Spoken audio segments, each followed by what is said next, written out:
যে আমাকে অর্চনা করে অভিযুক্ত, তারা আমার সঙ্গে নিত্যযুক্ত, আমি তাদের যোগ এবং ক্ষেম দুটোই বহন করি। যা কোনোদিন পাইনি সেই যোগ আমি এনে দিই, যে বস্তু পেল সম্পদ, ভক্তি সম্পদ। কে বলে গীতা ভাগবতের চেয়ে নুন? আমাদের বলা হয়, আমাদের শোনানো হয়, ভাগবত পাঠকরা শুনিয়ে বেড়ান যে গীতার দরকার নেই, ভাগবত পড়লেই সব হয়ে যাবে।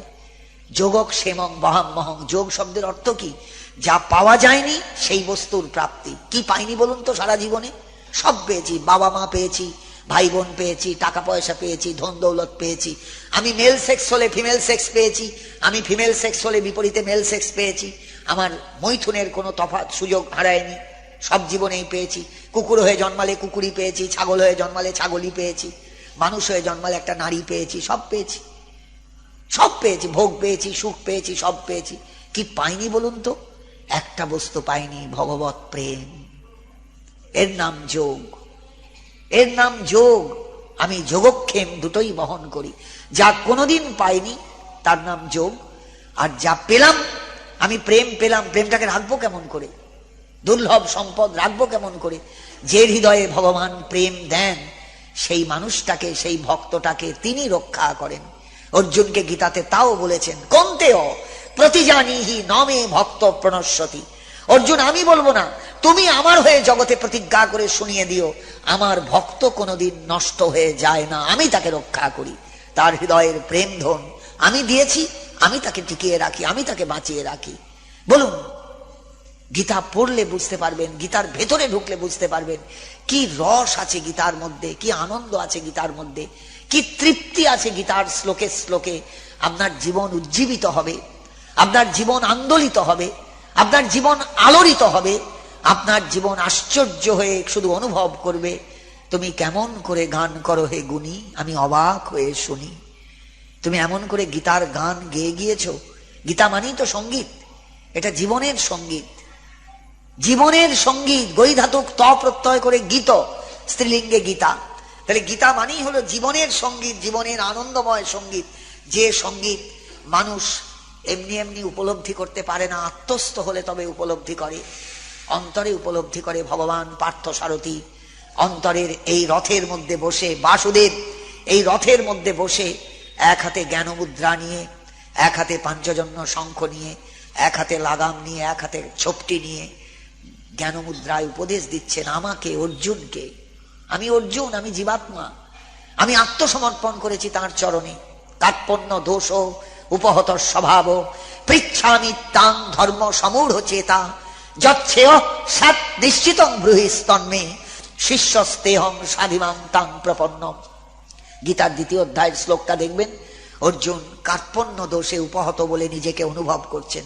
কৃষ্ণ, আমার মনে হচ্ছে আমি একটা বিশেষ দোষে দুষ্ট, সেই দোষটার নাম কার্পণ্য দোষ।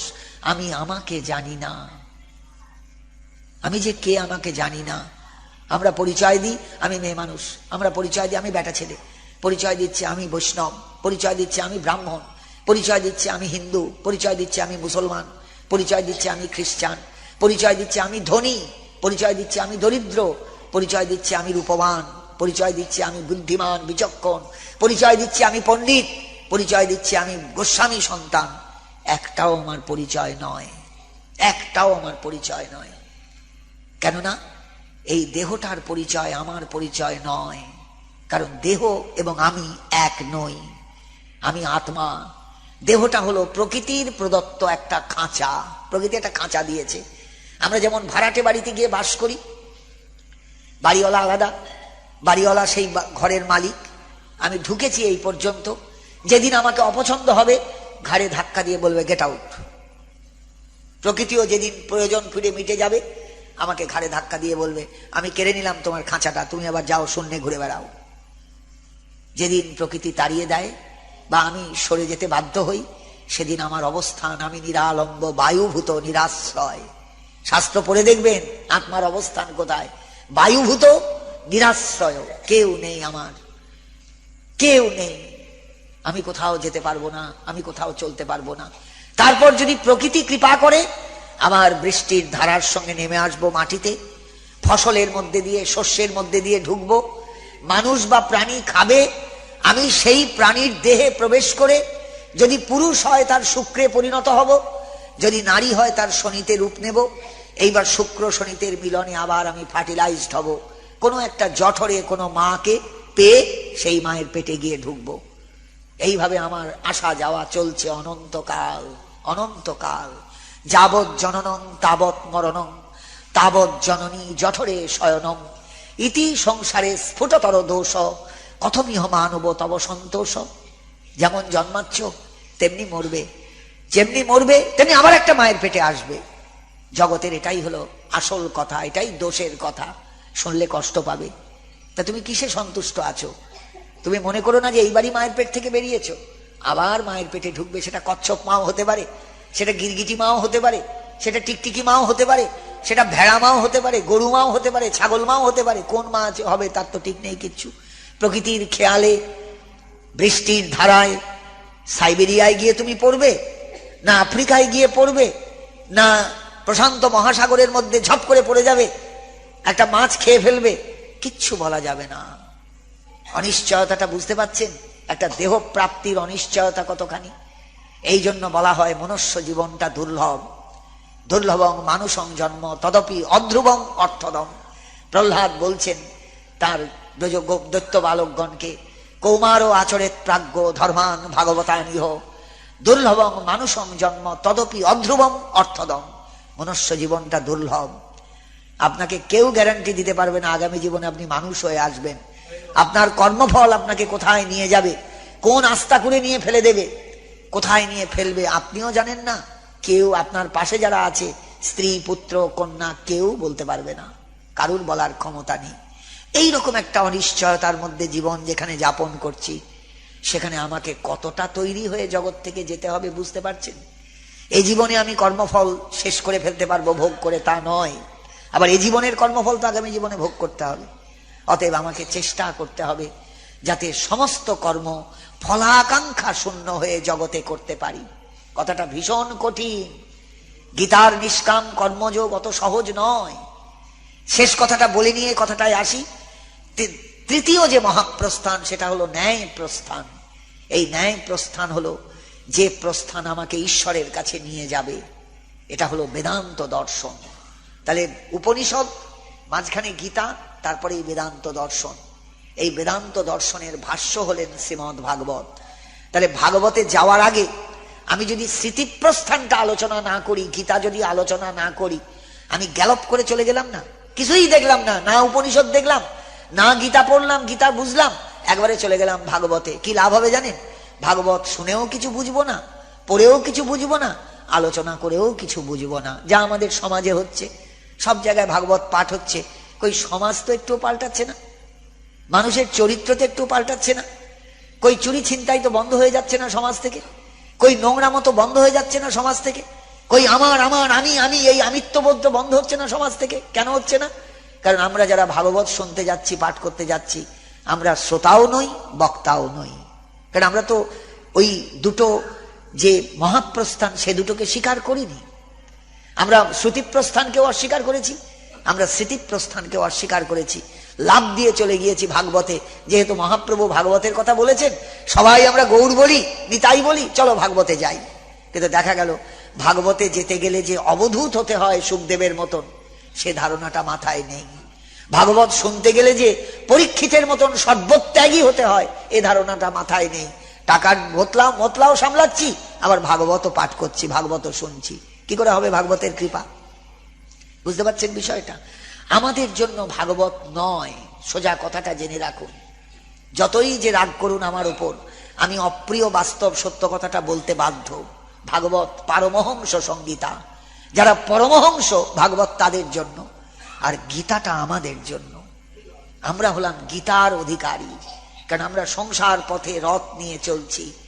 এই রথটা যদি ঠিক মতো না চলে সংসার পথে, কুরুক্ষেত্রের রণভূমিতে আমি হেরে যাব, একটা মনুষ্য জীবন নষ্ট হয়ে যাবে, এই দুর্লভ জীবনটা নষ্ট হয়ে যাবে।